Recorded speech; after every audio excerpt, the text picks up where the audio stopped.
suis accompagné d'un perpétuel bruit de glaçons. Vous voulez un whisky?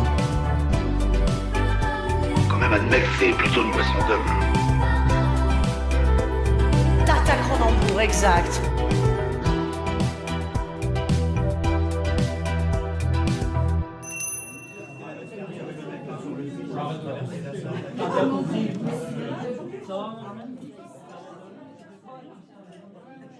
Salut Panda. Salut Logan. J'aimerais bien que tu te présentes en 3 mots, s'il te plaît. Alors, je m'appelle Alain, on m'appelle aussi Panda. J'ai 42 ans et j'habite à Grenoble depuis novembre de 2007, donc ça fait 15 ans. Et je suis barman au Shannon Pub. Donc actuellement Shannon, comme tu dis. Est-ce que tu avais une vision spécifique de ce métier avant que tu commences, avant ton premier emploi en bar? Ça m'avait toujours fasciné, moi, quand j'étais petit. Mon père m'amenait souvent dans des cafés et je buvais des Orangina. Et j'ai toujours l'image du serveur qui était au plateau, qui, en un geste, ouvrait la bouteille d'Orangina, il me la posait sur la table et je crois que rien que pour ça, j'aimais bien aller dans les bars. Et j'ai beaucoup travaillé dans la restauration rapide, on va dire, à Paris. C'est un métier qui m'a toujours intrigué et à Grenoble, j'en ai profité pour passer au bar, en fait. Ouais. Donc si je comprends bien, tu as une certaine relation avec ce milieu, tu sortais un peu dans les bars avec ton père, comme tu disais. Ouais, quand j'étais tout petit, puis après, quand tu fais la fête aussi, petit à petit, Tu fais partie des gens mineurs qui sortaient beaucoup en bar ou pas? Régulièrement, mais pas tout le temps, oui, de temps en temps, oui, c'était la petite pas sortie. autant qu'une fois qu'on est devenu majeur, quoi, j'imagine. Exactement, ouais. Ou pareillement, il allait c'était pas un bar, c'était plus un resto routier, il allait régulièrement là-bas, il était chauffeur de taxi.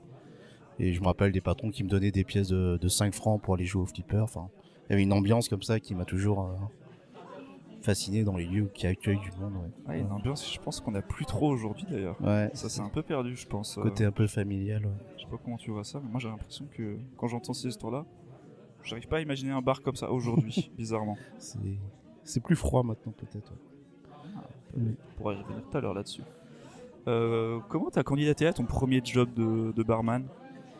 Alors, restauration en général, si t'as fait de la restauration autre que bar avant. J'ai envie de te dire, quand t'as pas de qualification particulière, que tu cherches du boulot, j'étais étudiant à l'époque, donc j'ai fait serveur en restaurant pour commencer. Et de fil en aiguille, tu passes plus de temps au travail qu'à faire tes études. Et à un moment, j'ai arrêté d'étudier, je me suis mis à travailler à temps plein, on va dire. Tu penses qu'on peut pas concilier études et bar, toi? Si, j'en connais qui y arrivent. Après, ça dépend aussi peut-être ton degré de motivation dans tes études. C'est vrai que ça peut servir d'issue de secours, on va dire, de t'appliquer plus dans ton travail. En restauration, tu peux gravir des échelons assez vite, enfin surtout à l'époque, en n'ayant pas forcément des gros prérequis. Du coup, est-ce qu'il y a des raisons spécifiques qui t'ont fait choisir le bar autre que peut-être cette fascination? Est-ce qu'il y a, je sais pas, des raisons le contact d'argent peut-être, ou autre? Ouais, voilà, t'allais dire du coup. Le contact avec les clients, c'est vrai que à Paris, j'ai beaucoup bossé dans une cafétéria, donc c'était assez en termes de contact client, c'était assez bref, éphémère. Et là, ouais, t'as des habitués, t'as un côté où ouais, t'as un relationnel qui est plus intéressant. Ouais. Du coup, est-ce que tu peux nous parler un peu du premier bar où tu as travaillé? Alors moi, j'ai commencé réellement à la boîte à sardines. C'était en 2008. Et c'est les premiers qui m'ont donné une chance. Ouais. J'ai commencé à servir au plateau, essentiellement. Et j'y suis resté 1 an et demi. Est-ce que tu te souviens peut-être de ton premier jour? Très, très vaguement, en fait. T'as peut-être une petite anecdote ou pas sur son premier service en soi? Le seul truc dont je me souviens, c'est qu'on m'a tendu un plateau, on m'a dit bah vas-y, c'est parti, va débarrasser la table. Et le fait de porter un plateau, ça pareil, j'ai toujours trouvé ça assez instinctif et logique et cohérent. Du coup, je me suis lancé j'ai toujours trouvé ça ludique. Un peu comme si ton plateau était une sorte d'extension Exactement, de ta main, peut-être. Ouais. Je me dis que celui qui a inventé le plateau, il devait être bien intelligent et content de son œuvre aussi. Ouais. T'arriverais peut-être à tirer un bilan de cette première expérience? Je me suis fait les dents là-bas, j'ai appris en faisant des erreurs, mais à gérer une salle, à avoir cette cadence. J'ai beaucoup appris à la boîte à sardines. Ouais. Je je suis resté 1 an et demi. Il y a 2 salles à gérer, 2 terrasses. T'es tout seul au plateau. T'es un peu le chef d'orchestre. Toi. C'est toi qui balance tes commandes et qui dicte le tempo. C'est ça qui était sympa. Ouais. Fait penser que tu dis que t'es tout seul au plateau. Et alors que moi, je vois plus de bars où il y a plus de personnes au plateau que de personnes Oui. vers le bar pourtant. Et là-bas, en plus, à l'époque, c'était... on appliquait une règle qui tient plus trop maintenant, c'est pas de commande au comptoir. Tous les gens qui sont en salle doivent nécessairement demander au serveur de prendre la commande. Ouais. Donc ça te forçait à être vigilant partout et tout. Mais c'était... Et j'aimais bien ce côté où t'es pas enfermé derrière un comptoir, tu te balades en fait toute la soirée, même si tu cavales un petit peu. Est-ce que tu veux me dire comment c'est passé ou comment t'as ressenti peut-être ta formation là-bas? Bah ça a été assez rapide, mais comment dire, c'est plus sur l'ambiance. Moi, des trucs tout bêtes. Par exemple, Bob, le patron, ne voulait pas qu'on vous voie les clients. Le côté très convivial, c'est surtout ça que j'ai appris. Après, je vais simplifier, mais moi je faisais juste apporter des verres et faire en sorte que les gens rigolent un petit peu. Ah, donc l'apprentissage en gros que t'as eu, c'était plus sur le... C'est pas sur le nerf du métier, c'est Ouais. peut-être sur plus que ce qui est autour. Voilà, Comment sur on peut dire. l'ambiance. Après, c'est vrai que c'est là que j'ai fait mes premiers mojitos, mes premières caipirinhas. Il y a plein de choses comme ça que je connaissais pas avant. Mais la base du métier, ouais, faire un cappuccino. Ouais, donc après on t'a aussi formé sur tout ce qui est faire les verres, les cafés, tout ça. Exactement, voilà. Mais Ok. j'étais pendant très longtemps, j'ai esquivé tout ce qui était bar et préparation des verres. Je préférais vraiment le plateau. On me l'a reproché d'ailleurs à l'époque. Et du coup, je voyais ça plus comme une punition d'être derrière le comptoir. Mais je me forçais un peu de temps en temps pour gagner en polyvalence parce qu'il faut savoir tout faire dans ce métier. Alors qu'aujourd'hui c'est plutôt l'inverse. Ouais, maintenant, je passe plus de temps derrière un comptoir. Ça doit être l'âge. Je vais avoir une question un peu bizarre. Mais Oui. comment est-ce que tu as eu cette révélation pour le métier? À quel moment ça a snap dans le cerveau, tu t'es dit vas-y, je vais faire ça maintenant? Ça s'est fait presque par hasard, mais là, j'avais l'impression d'être à ma place. Enfin, ça semblait assez cohérent, que ce soit par rapport à ce que j'avais comme retour avec mes collègues ou avec les clients, enfin de ce que je ressentais. Donc ouais, ça se faisait très très naturellement. Peut-être que c'est ma vision aussi du bar. Enfin, je me dis que quand je sers, j'aimerais être servi comme ça peut-être aussi. Donc ouais, je sais pas. Un genre de Je vois cohérence. ce que tu veux dire. Même si après t'as des hauts et des bas. Enfin, j'ai Et bien j'allais justement y venir. On a des Malgré cette cohérence, t'as déjà eu des doutes peut-être? pas tant, mais après oui, il y a des fois où je me suis remis en cause, en question. Bah quand ça va pas, quand t'arrives pas à à garder le masque en fait, quand comment dirais-je, quand t'as un peu trop de spin et que ça se voit un peu quand tu sers à les gens aussi. Ouais. Mais ça va mieux. Ça va mieux. Ça t'a déjà donné envie de quitter ce métier ou pas? Non. Résolument. Après, j'ai l'impression de pas savoir faire grand chose d'autre. Mais non, ce qui est assez difficile, enfin, ce qui est assez compliqué, c'est que je me vois pas faire autre chose. Ouais. Et après, 42 ans, travailler la nuit, ça va. Je sais pas si dans 10 ans, j'aurai le même discours. Ouais. À voir. Et bien du coup, est-ce que tu peux nous raconter un peu ta carrière? J'aimerais bien entendre les différents types de bars où t'as travaillé, Alors, nous donner un peu ton CV, les différents endroits Ouais. où t'as Ouais. évolué. ça a assez varié au début. J'ai travaillé en restaurant, j'ai été caissier en épicerie fine chez Fauchon, genre quand j'avais 19 et 20 ans. Je faisais ça l'été. Ensuite, je suis resté longtemps au Bateau Parisien. C'est une compagnie qui ressemble au Bateau Mouche à Paris. Je travaillais sur une cafétéria sur un bateau qui servait d'embarcadère. Là, j'y suis resté quasiment 7 ans. J'étais responsable de salle. Et justement, j'ai voulu partir de Paris. Du coup, j'ai atterri à Grenoble dans un truc qui s'appelle le Walk Bar. Je suis resté que 4 mois puisque j'ai pété un câble. Je faisais des nouilles sautées. Et après, j'ai basculé sur la boîte à sardines. Ouais, donc j'ai fait la boîte à sardines pendant 1 an et demi. Ensuite, j'ai été au 365 pendant 4 ans et demi. J'étais là-bas, mais j'étais aussi au hasard pendant l'été pour faire des remplacements. Le corner ensuite dans un pub pendant 7 ans. Et là au Shannon depuis 1 an. Ouais, du coup, en fait, t'as fait beaucoup de choses différentes au sein de la restauration. Oui, oui, oui. T'as fait du service. Et puis j'ai aussi brassé, ce que j'ai bien aimé, c'est que j'ai côtoyé des clients assez différents. Ouais. Chez Fauchon, t'as des gens qui te mettaient 2000 € dans une bouteille de vin. Ouais. Alors ça, c'était pas chez Fauchon, mais c'était au bateau parisien.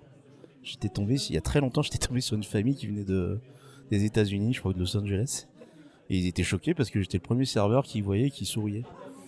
Mais au point que, après je sais pas si c'est typique des Américains, mais c'était il y a longtemps. Il y a bien 20 ans, et ils étaient au point de me dire, ouais, bah si vous venez aux États-Unis, on vous héberge. C'était, je sais pas, ils ont eu un crush sur moi et ça les a choqués alors que j'étais juste, j'étais content, je devais pas être de bonne humeur ce jour-là. Je devais être de bonne humeur juste ce jour-là, quoi. Et je sais pas. Ouais, le serveur français, parisien surtout, il a une mauvaise réputation. Toujours à guetter ta dernière gorgée pour te recharger ton verre, et il doit être payé au pourcentage. Ouais. Est-ce que t'es très très consommation excessive? Ouais, très. Après, la vie parisienne est à l'image du serveur, quoi. C'est très. Quand tu prends le métro, tu t'en rends vite compte aussi. Quoi. C'est cohérent. Du coup, qu'est-ce que t'as envie de vraiment changer? Quelle est peut-être la raison particulière qui t'a donné envie de changer en plus de changer de ville, pas que de métier, vu que après, c'était surtout histoire de bien se loger. Enfin, c'est vrai qu'à Paris, j'avais des grosses difficultés pour se loger, pour me loger dignement, on va dire. Rien qui me retenait à Paris, je pouvais faire mon métier ailleurs, j'en ai profité pour bouger. Ouais. Et la seule proposition de travail que j'ai eue, c'était le bar à Grenoble, c'est comme ça que j'ai atterri. Quel est le poste ou le bar qui t'a le plus plu? Où tu t'es le plus épanoui? Et évidemment, pourquoi? Je sais pas s'il y a vraiment une hiérarchie, parce que ça correspondait chaque fois à un âge où j'étais bien. Ça. Là, si j'avais bossé au Shannon il y a 10 ans, je suis pas sûr que ça se serait passé de la même manière. J'ai du mal à. J'ai envie de te dire à la rigueur, si la première fois que j'ai été responsable à Paris, parce que je bossais avec des gens de tous les pays, j'apprenais mon métier, j'apprenais le fait d'encadrer une équipe. Puis on était très soudés. Ouais. Mais j'ai aussi vécu des belles expériences après, donc j'arrive pas à les hiérarchiser en fait. Donc ouais, t'es en train de dire qu'il y a peut-être aussi un côté où, en fonction de l'établissement, ça correspond à un âge, oui, ouais, une manière de voir les choses. J'ai eu beaucoup de chance à ce niveau-là. Je crois que j'ai atterri au bon moment dans ma vie, dans ces endroits différents. Ouais. Tu ressens vraiment ce côté où où chaque bar était une étape un peu de ta vie et ton âge peut-être, et je sais pas. Que ça correspondait bien à la progression que j'avais dans ce métier. Ouais. Pour apprendre, c'était très bien la boîte à sardines. Pour apprendre vraiment le métier de bar. Puis ouais, pour consolider ça, le 365. Enfin, le 365 à l'époque était différent de maintenant. Et ouais, je sais pas, il y a une genre de chemin qui se tient, ouais. Et du coup, si je vais choisir le pire à l'inverse. Parce que tu dis, je fais plus jamais ça de ma vie. Ah. Je sais pas, peut-être le premier resto où j'ai bossé, mais c'est aussi parce que. Pareil, j'apprenais, mais j'étais toujours en retard. On m'a clairement dit, oui, c'est pas fait pour toi la restauration, le service. Et peut-être que par fierté, l'expérience que j'ai eue après au bateau parisien, j'avais 2 fois plus faim parce que je voulais prouver que j'étais capable de le faire. Quoi. Ça m'a donné une bonne rage pour la suite. Ouais. Ah, c'est super beau ça, pour content. Ouais. C'est un métier où justement faut l'avoir cette rage. Mais c'est sûrement mon orgueil qui était un peu touché. J'ai voulu me prouver que j'en étais capable. Toi, c'est quoi un bon barman? Qu'est-ce qu'il lui faut? J'ai l'impression que c'est. Enfin, moi, de ce que j'ai vu, par exemple, là, depuis 1 an, je travaille avec Michel. C'est beaucoup lié à. Je sais pas si on peut résumer à ce mot-là, mais à de l'hospitalité, en fait. Enfin, vraiment l'accueil de. C'est un lieu assez bâtard, là, un bar. Faut que les gens se sentent chez eux, mais en même temps, c'est pas qu'il y ait une forme d'autorité, mais il faut aussi comment dire, faut leur rappeler inconsciemment que c'est pas chez eux aussi, donc c'est peut-être les cadrer un petit peu, quoi. Voilà, c'est ça, ouais. Mais en même temps, faut qu'ils se détendent, les gens. Enfin, ouais, c'est assez bizarre ce truc un peu hybride. Mais ouais, du coup, ouais, le côté hospitalier, le côté accueillant. Enfin, je veux dire une banalité, mais quelqu'un qui passe une mauvaise journée et qui ressort avec le sourire quand il quitte le bar, petite victoire qu'on cherche tous, quoi. Et la première fois que j'ai été serveur en restaurant, du coup, je faisais des bêtises, enfin, des conneries. J'ai réussi à faire voler une coupelle de crème fraîche dans un verre de vin. Je sais pas comment. Ça faisait marrer mes maîtres d'hôtel, enfin, mes responsables de salle. Et le fait que j'étais, après c'était ma première expérience, mais le fait que j'étais souriant et que presque pas sincère, mais très simple, les gens, enfin, m'excusaient presque tout, quoi. Enfin, c'était assez. T'es toujours aussi souriant aujourd'hui? Ça dépend des jours. Après, je suis un peu parisien, donc ça dépend des jours. Mais on m'a toujours dit que j'avais un côté pince sans rire, donc on va dire que ça. Mais oui, je crois que foncièrement, si j'essaie de garder le sourire. Ouais. Je vais dire une bêtise. Moi, en tant que client, je me rappelle toujours des. Je vais dire une bêtise. Hein. Genre, t'as une petite déception amoureuse, tu rentres dans un bar, tu demandes un double whisky, Voilà, le bar, c'est un endroit qui te réconforte aussi, Enfin, t'es tout seul, tu peux être tout seul sans être vraiment tout seul, ouais. Ça a son importance, ouais. Et puis est-ce qu'il n'y a pas un peu aussi un côté où le client il arrive, il tire la gueule, il demande comme tu dis un double whisky ou une pinte de tri, bonjour votre bière la plus forte. Est-ce qu'il n'y a pas ce côté où toi aussi peut-être tu comprends que lui il a passé une mauvaise journée? Exactement, comme toi, comme ça peut t'arriver et il y a une empathie qui arrive direct, ouais, facilement. C'est sûr qu'il y a une sacrée forme d'empathie en bar. Je pense que on peut pas être barman si on n'a pas d'empathie. C'est difficile d'ailleurs, faut réussir à se préserver parce qu'il faut pas être trop une éponge à humeur. Ouais. Justement, s'il y avait un petit jeune là qui a 16, 17 ou 18 ans qui est un peu perdu et qui aimerait tester le milieu du bar, qu'est-ce que tu donnerais comme conseil pour commencer dans le bar? Peut-être réussir à instaurer ce côté familial, j'ai envie de dire, enfin je sais pas. Il s'agit pas d'être trop familier avec les clients, mais je sais pas comment décrire. Parce que c'est très éphémère en fait la relation qu'on a avec un client, tu le vois 2 secondes, tu lui demandes s'il veut boire et tu le sers en final, mais je sais pas. Comme ce côté où c'est éphémère pour nous mais pas pour eux. Oui, ouais. Parce que le client retient plus facilement un barman. C'est clair. Consciemment tu vas toujours lâcher une ou 2 blagues, enfin. Mais ouais, comme si t'accueillais je sais pas, un cousin en fait, quelqu'un dont t'es pas forcément proche, mais tu crées un lien assez vite, quoi. Je sais pas si c'est audible. Qu'est-ce que tu trouves professionnellement, je parle professionnellement, pas nécessairement socialement, la chose que tu trouves la plus agréable dans ton métier? Bon, c'est très simple, enfin, je vais me répéter, c'est ce côté où t'arrives à changer les idées de quelqu'un qui boit un peu du noir ou même faire passer tout simplement un bon moment à des clients. Mais du coup, dans l'inverse, qu'est-ce que serait le pire? Je sais pas, parce qu'on a beaucoup parlé du positif. Qu'est-ce qui est le pire pour toi dans ton métier? Pour l'avoir fait, mal parler à des clients qui ont rien fait, qui ont rien demandé et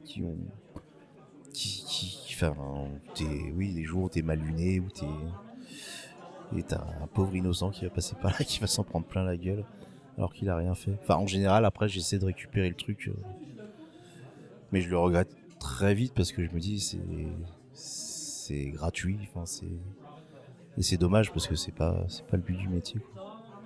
Est-ce qu'il y a peut-être une raison qui fait qu'il y a des moments où on peut être un peu comme ça avec un client? Je sais pas, une journée un peu trop longue. Voilà, c'est souvent de la fatigue en fait. Il fait ça exactement. Ouais, t'as plus l'énergie à prendre sur toi et ça, je l'ai vécu il y a un peu plus d'1 an. C'est vrai que c'est pas, t'as pas envie de te lever pour faire ça en fait. T'as pas envie de te lever pour engueuler des gens. C'est pas le but. Comment tu vois les conditions de travail qu'on a du coup? Genre ce côté où justement on accumule peut-être un peu de fatigue qui peut nous amener à des fois être désagréable.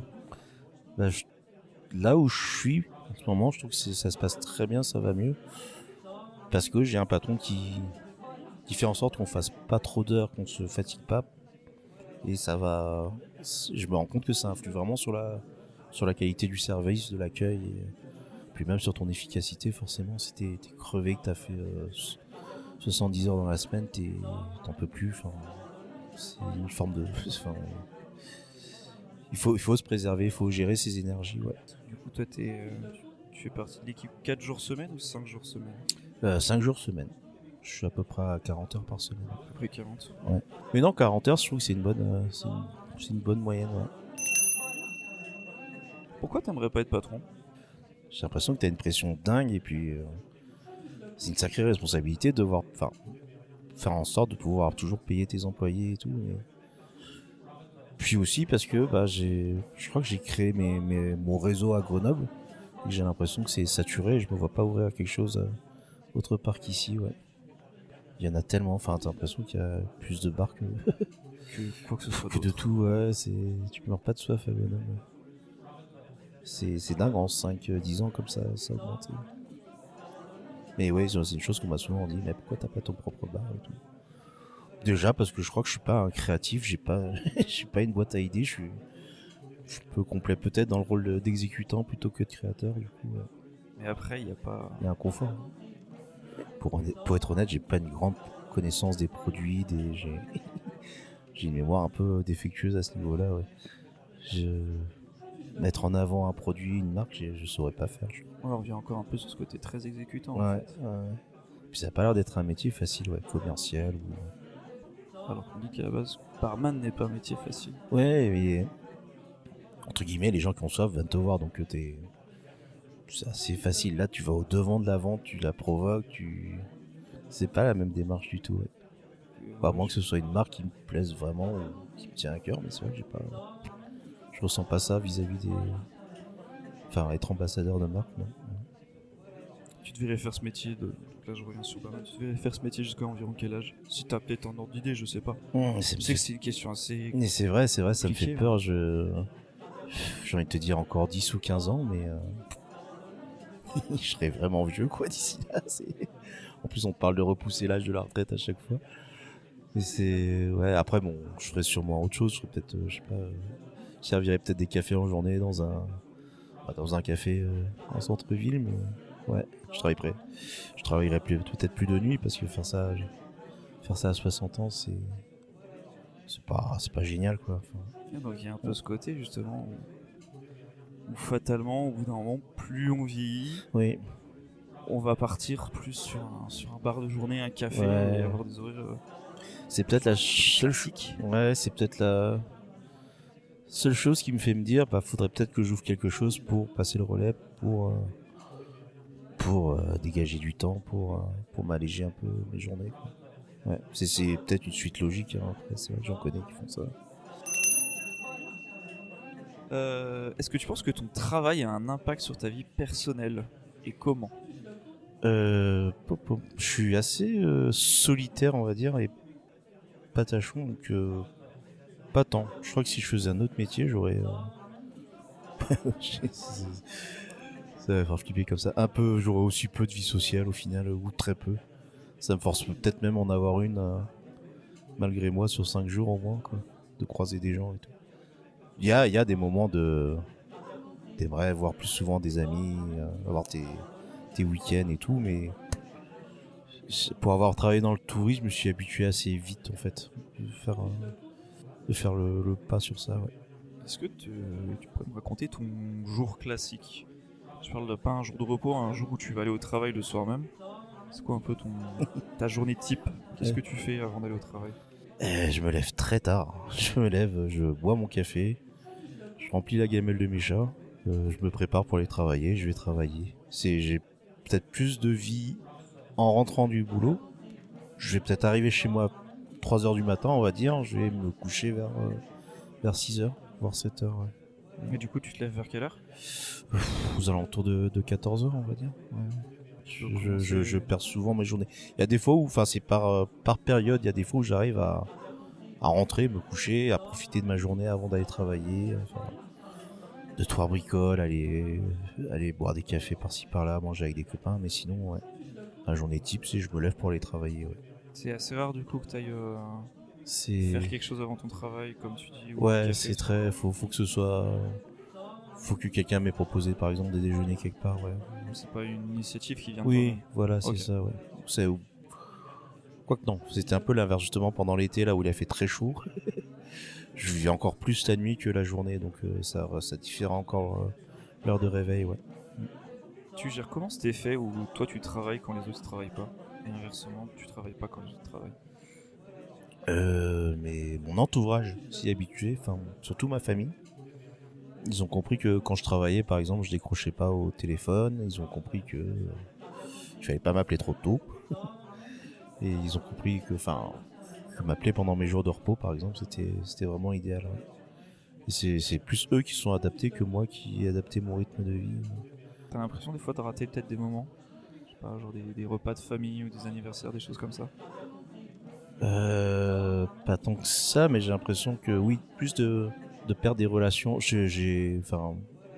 Un truc tout bête, tu te lis d'amitié avec des gens avec qui tu travailles, et une fois que tu travailles plus avec eux, tu perds très très vite ce lien. En fait, moi le premier, ils sont souvent pareils, tu penses pas à les appeler pour prendre des nouvelles et tout. J'y rapporterai, je suis pas très téléphone par exemple, du coup, ouais, c'est plus au hasard des rencontres. C'est l'avantage de Grenoble, c'est un petit village, donc j'ai croisé quelqu'un dans la rue, oui, on va boire un café, ça tombe bien.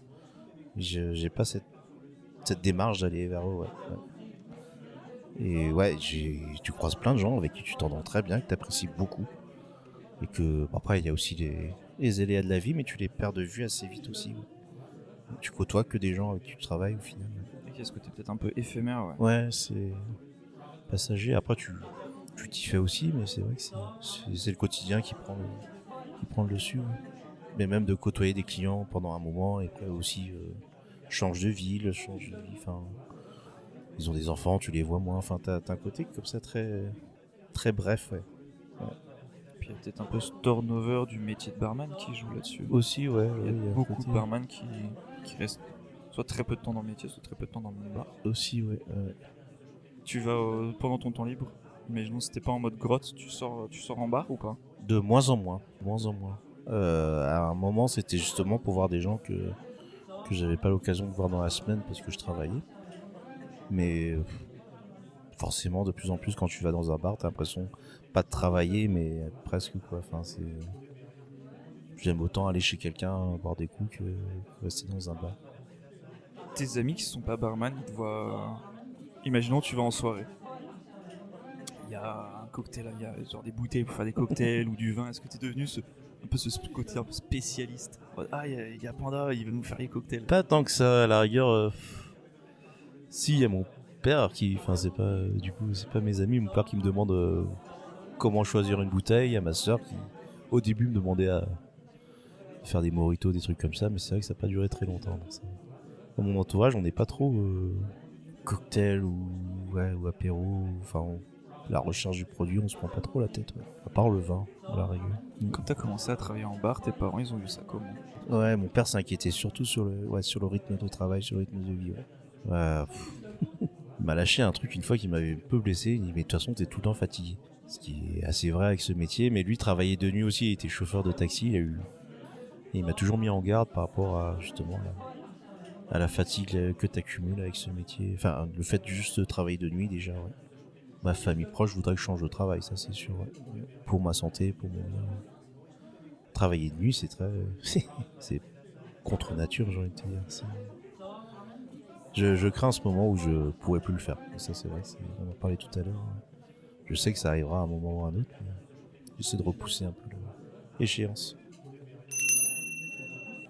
Comment tu vois la consommation d'alcool dans les bars? Est-ce que toi, t'es un barman qui consommait beaucoup en service ou pas? Oui, qui faisait un peu à la fête avec les clients, faut le dire. Ouais. Je me suis beaucoup calmé. J'y travaille encore. Et c'est vrai que c'est pas facile. Enfin, t'as tentation qui est constante. Après le fait est que j'ai envie de te dire j'ai bien fait la fête. Je me dis que c'est pas plus mal aussi que je me calme maintenant. Les envies aussi changent. Puis aussi de garder cette lucidité. Je suis moins endurant qu'avant, donc c'est vrai que c'est pas plus mal de réduire aussi sa consommation. Avoir encore des neurones à 2h du matin, c'est important. Ouais. On parle aussi beaucoup de la cigarette dans le métier du bar. Ouais. Comment t'as vécu ça, toi? Est-ce que t'étais fumeur avant de rentrer dans le métier de la Ouais, restauration? ouais, j'ai été fumeur assez tôt. Ouais. Est-ce que ça a eu des changements quand t'as commencé à bosser en bar sur ta consommation de cigarettes? C'était... Oui, c'est toujours ces séquences où tu bosses tu cours dans tous les sens pendant 3-4 heures et ta petite récompense, c'est la pause cigarette, en fait. C'est faussement une bouffée d'oxygène. Tu sais que tu vas avoir un moment pour toi et ouais, en ce moment j'essaie d'arrêter là. Je fais le mois sans tabac et c'est vrai que c'est réapprendre à se dire tu peux te détendre sans une cigarette, c'est tout un chemin, ouais. Surtout quand ça fait plus de 20 ans que tu as passé plus de la moitié de ta vie à fumer. Ouais. T'as toujours associé la cigarette à la pause cigarette, Exactement. à la pause tout court. À la détente, ouais, à ce moment de... C'est vraiment ce côté où Oui. fumer une cigarette me permet de prendre une pause, ou prendre une pause me permet de Exactement. Et puis ça séquence, j'ai toujours pris l'habitude d'en fumer une à peu près quand j'arrive ou avant que j'arrive. T'en as une avant le coup de feu, t'en as une après le coup de feu. Enfin, ça donne une cadence aussi dans ta soirée. Ça la séquence en fait. Je pense que le barman il fume plus ou boit plus que soit un français classique ou un français qui fait un autre métier. Peut-être. Enfin, moi en tout cas, c'était le cas, ouais. Et la cigarette, en plus, c'est le rapport où moi, dès que j'arrêtais de travailler, j'en fumais beaucoup parce que j'avais plus de temps de fumer. Je me rattrapais comme si je me rattrapais les moments où je pouvais pas en fumer parce que je bossais, ouais.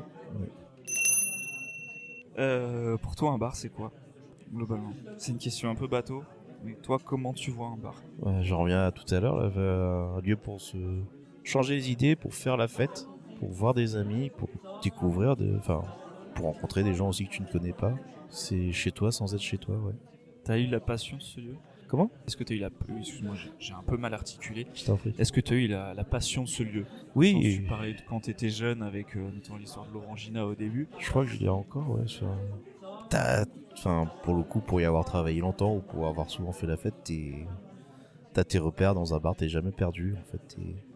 Que ce soit dans n'importe quelle ville, en final, ou n'importe quel pays, j'ai envie de te dire. Tu penses qu'il représente quelque chose de spécifique dans la société, le bar?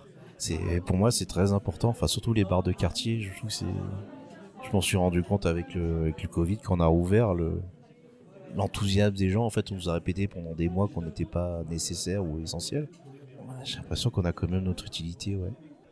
J'ai pris des gros raccourcis, j'imaginais même que ça se trouve, il y avait moins de gens qui auraient tapé leurs femmes ou leurs enfants s'ils passaient par le bar avant de rentrer chez eux, tu vois. Pour justement changer les idées, ouais. Ouais, on sert à quelque chose. Je trouve ça trop beau ce que tu viens de dire, sincèrement. C'est vraiment Mm. magnifique. C'est triste dans un sens. Ouais, mais On on va en a venir là, mais c'est un sas, il y a un genre de un côté comme ouais, ça. une sorte de sas, exactement. Je pense que t'as Ouais. mis exactement le bon truc dessus. C'est C'est vraiment un sas. transitatoire. Ça peut être, ça peut être pour certaines personnes et Mm. d'autres personnes peuvent le vivre d'une manière plutôt différente. Exactement. Ouais, les gens sont pas faits pour juste travailler et rentrer chez eux après. Ça, c'est sûr. Bah, ce qu'on disait tout à l'heure. L'apéro, ça devrait être remboursé par la quelque Sécu. Métro, boulot, apéro, dodo, c'est Ouais. vraiment pas mal. J'étais à Paris surtout. Je vais dire une bêtise, il y a des fois où, je travaillais la nuit, mais des fois je travaillais la journée. Et...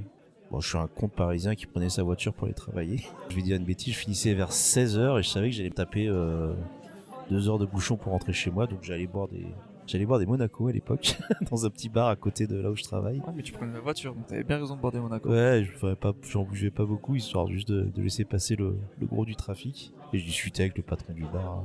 À l'époque, c'était Monsieur Pierre au Castel. Ouais, c'était pareil, j'avais besoin de ce petit sas pour rentrer chez moi. Ouais. Un bar, c'est un sas. Je sais pas si c'est pas très joli comme mot sas, mais Ouais, j'aime bien. ça définit un peu. Ça fait un peu sas de décontamination. Ouais. Je trouve ça marrant. Compression. On s'est amusé à te donner ta définition type dictionnaire du bar. Et pour toi, un bon bar. Bah, nécessairement des bons gens qui travaillent dedans. Une bonne clientèle finalement, enfin mais généralement j'ai l'impression que les barman ont la clientèle qui leur ressemble. J'ai envie de te dire des bons produits, mais à la rigueur, enfin, c'est un peu bateau, enfin, au moins un truc qui ressemble à ce que tu demandes. Enfin, j'ai presque eu l'impression que ça ressemblerait à un PMU en fait. Il y aurait beaucoup d'habitués, je crois. Ce serait assez simple, tu pourrais. Moi, j'aime bien la relation que tu as avec les clients, mais justement, enfin, les clients que je côtoie vraiment, enfin mes habitués, j'ai envie de te dire, je leur en mets plein la gueule, et le côté un peu où tu te chambres, il existe forcément un peu, quoi. Ouais, il y a vraiment ce côté, comme tu disais Ouais, avant. c'est convivial, quoi. C'est le bar où on rejoint encore ce côté très sas. Ouais. Du bar qui permet de décompresser. Ouais. Où tu y vas, tu sais que tu connais les gens, tu connais le patron. tu connais Exactement. ça. Toi, tu vois vraiment ça comme un lieu où il faut que ça. Et où tu vois aussi des gens différents. Enfin, je sais que c'était peut-être une époque où enfin, je vais dire une bêtise, on traîne qu'avec des gens qui pensent la même chose que nous, on lit des articles avec des algorithmes qui t'orientent vers ton opinion et tout. Voir des gens avec qui t'es pas forcément d'accord et vivre avec eux et boire des coups avec eux au final. Je trouve que Donc c'est l'importance assez que tu mets au bar, c'est vraiment ce côté très, très relationnel. ouais, et puis de croisement en fait ouais. Il y a un truc que j'aurais voulu faire avant mais que j'ai jamais fait. J'aurais bien aimé bosser par exemple dans un aéroport, enfin croiser des gens qui sont vraiment de passage et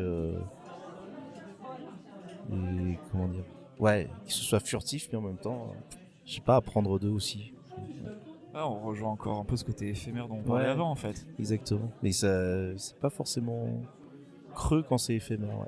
C'est pas du tout ce que je voulais dire. Ouais, ouais, c'est. Enfin, Les relations éphémères peuvent justement des fois être tellement intenses. Et C'est intéressant qu'elles ça soient synthétise le lien en fait. Est-ce que tu pourrais me donner le meilleur bar dans le monde entier que tu aies visité? Alors je me rappelle plus du nom. C'était à Dublin. Et apparemment ça se fait beaucoup en Irlande. Tu rentres dans un immeuble qui ressemble à un immeuble d'habitation. Ça débouche sur plusieurs salles immenses et avec des endroits un peu plus sombres, un peu en extérieur.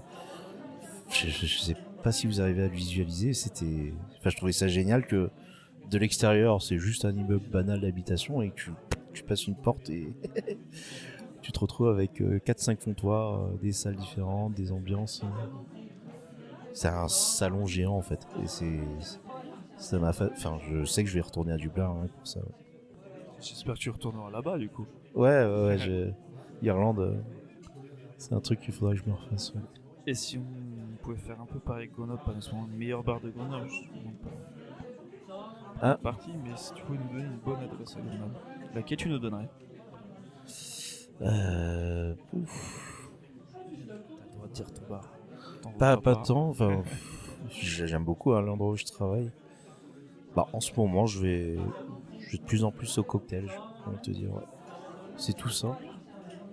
C'est plus ou moins C'est marrant parce que c'est pas une nécessité, mais c'est plus ou moins mon âge. Je trouve que ça me rassure aussi. Ils mettent toujours des sons différents selon les gens qui y travaillent, du bon son. Ouais, j'aime bien le cocktail. Tu manges bien le midi. Ouais. On retrouve à nouveau ce côté très ambiance. Et c'est un bar de quartier aussi, ouais. C'est un vrai bar de quartier. C'est quelque chose qui commence à beaucoup ressortir, ce côté bar de quartier Ouais. et ambiance musicale. Ouais. Je t'avouerais que où je travaille, on passe souvent les mêmes sons, j'en peux plus. C'est un vrai boulot, hein, dénicher du son pour son lieu de travail. C'est vrai qu'on le fait passer. Du coup, toi, qu'est-ce que tu vois quand tu vas en bar, quand tu sors? Ça fonctionne par période en fait. Il y a des moments où je vais boire beaucoup de bière, pas de la grande bière, souvent de la pils, enfin des bières légères. J'ai eu une période IPA, mais c'est pas resté. Autrement, l'été, j'ai envie de te dire du pastis. De temps en temps, des cocktails. Si vraiment le bar est spécifiquement un bar à cocktails, je vais regarder les cocktails. Ouais. Je suis pas un grand expert ou un grand fan de mixologie, mais j'aime bien de temps en temps boire. J'ai bu beaucoup de Jameson Mule, on va dire. Mais ça, c'est lié à des souvenirs de vacances plus qu'à un amour du produit. Je trouve ça très efficace, le côté whisky, citron vert, ginger beer. C'est désaltérant, c'est efficace. C'est comme un bon gin tonic. Tu t'attends pas à un miracle, mais ça fait le job, quoi. Je parle de vacances, t'as découvert ça à Dublin? C'était à Dublin, ouais. Pour le coup, j'ai découvert Dans le ça. fameux bar? Ouais, et alors que je déteste le gingembre, pour moi, c'est vraiment associé à de la cuisine salée et je voyais pas ça autrement et finalement, c'est pas mal. En cocktail, c'est intéressant. Tu bois toujours ça ou pas? Ouais, assez régulièrement. Le ginger beer, c'est une grosse découverte. Tu fais partie de la team qui te fait des cocktails à la maison, genre celui-là, tu t'en prépares chez toi ou pas? Non, je bois rien chez moi, je bois très peu chez Ça moi. reste vraiment quelque chose Ouais, lié aux sorties. Exactement, je bois plus d'alcool tout seul en fait. Je bois vraiment plus d'alcool chez moi. J'aimerais te demander pourquoi tu nous as dit oui pour ce podcast. Surtout parce que après le confinement, comme beaucoup de personnes, je crois, on s'est interrogé sur notre métier, sur le fait de vouloir continuer à le faire. Il y a beaucoup de gens qui ont changé de voie. C'était peut-être une manière de valider ma réflexion par rapport à ça. Enfin, où est-ce que j'en suis par rapport à mon travail, à ma perception du métier. Ouais. Ça fait un peu une sorte de bilan, quoi. Voilà, exactement. Où est-ce que j'en suis à l'instant T là. Bah, je crois que je suis parti pour continuer encore quelques années. Ouais. Ouais. Mais j'en suis content. Ouais. Il y a une question que t'as retenue plus qu'une autre, ou je sais pas. Bah, juste si, ouais, j'ai eu l'impression de radoter, mais cette définition du bar, enfin, comment on l'envisage, ouais, je me répète, le côté où, enfin, je me mets à la place du client, j'aimerais être reçu comme ça, enfin. Je pense que c'est super beau de faire ça en plus. C'est important, ouais. Je pense qu'on a justement besoin de se mettre à la place de nos clients. Ouais. On l'oublie, hein, Puis parfois. même nous, des fois, on est Ouais. clients. Et puis quand on me pose la question, c'est souvent sous le ton de la boutade, quand on me dit pourquoi tu fais ce métier. Je répétais toujours, bah, à force de passer du temps dans les bars, autant être payé.